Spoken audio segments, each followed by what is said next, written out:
வேங்கை வயல் வழக்கை நீதித்துறை நடுவர் நீதிமன்றத்திற்கு மாற்ற கோரி சிபிசிஐடி மனு தாக்கல் செய்யப்பட்டுள்ளது. கூடுதல் விவரங்களை செய்தியாளர் சாமிநாதன் வழங்க கேட்கலாம். வணக்கம் சாமிநாதன், கூடுதல் விவரங்கள். வணக்கம் கற்பகம். புதுக்கோட்டை மாவட்டம் வேங்கை வயலில் பட்டியலின மக்கள் வசிக்கக்கூடிய பகுதியில் உள்ள மேல்நிலை நீர்த்தேக்க தொட்டியில் மனித மலம் கலக்கப்பட்ட விவகாரம் பெரும் சர்ச்சையை கிளப்பியது.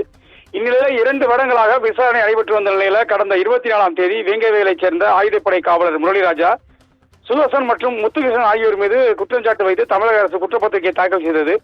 இந்நிலையில் இந்த வழக்கில் பட்டியலின சமூகத்தைச் சேர்ந்த 3 பேர் மீது தமிழக அரசு குற்றச்சாட்டு வைத்துள்ளது. இதை நீதிமன்றம் ஏற்றுக்கொள்ளக்கூடாது என்றும் விடுதலை சிறுத்தைகள் கட்சி உள்ளிட்ட பல்வேறு தரப்பினர் எதிர்ப்பு தெரிவிக்கப்பட்டிருந்தது. இது ஒரு புறம் இருக்க, வேங்கை வயல் கிராமத்தைச் சேர்ந்த 25க்கும் மேற்பட்ட பொதுமக்கள் இந்த குற்றச்சாட்டிற்கு எதிர்ப்பு தெரிவிக்கும் வகையில் ஊருக்குள்ளேயே கடந்த 3 நாட்களாக தர்ணா போராட்டத்தில் ஈடுபட்டு வருகின்றனர். மேலும் வேங்கை வயலை சுற்றி காவல்துறையினர் பலத்த பாதுகாப்பில் இருந்து வருகின்றனர்.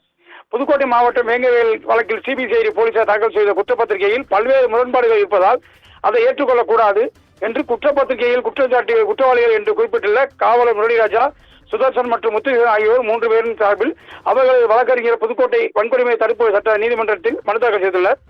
இது ஒரு புறம் இருக்க, வேங்கை வயல் வழக்கில் சிபிசிஐடி போலீசார் குற்றம் சாட்டப்பட்ட முரளிராஜா, சுதர்சன் மற்றும் முத்துகிருஷ்ணன் ஆகியோர் பட்டியலினத்து சமூகத்தைச் சேர்ந்தவர்களாக இருப்பதால் ஏற்கனவே இந்த வழக்கு வன்கொடுமை தடுப்பு சட்டத்திற்கு வழக்கு பதிவு செய்து விசாரணைக்கப்பட்டு வந்த நிலையில் இந்த வழக்கை வன்கொடுமை தடுப்பு சட்ட பிரிவுகளில் ரத்து செய்து குற்றவியல் நீதித்துறை நடுவர் நீதிமன்றம் 2ற்கு மாற்ற வேண்டும் என்று சிபிசிஐடி தரப்பில் புதுக்கோட்டை நீதிமன்றத்தில் மனு தாக்கல் செய்யப்பட்டுள்ளது. கற்பகம்.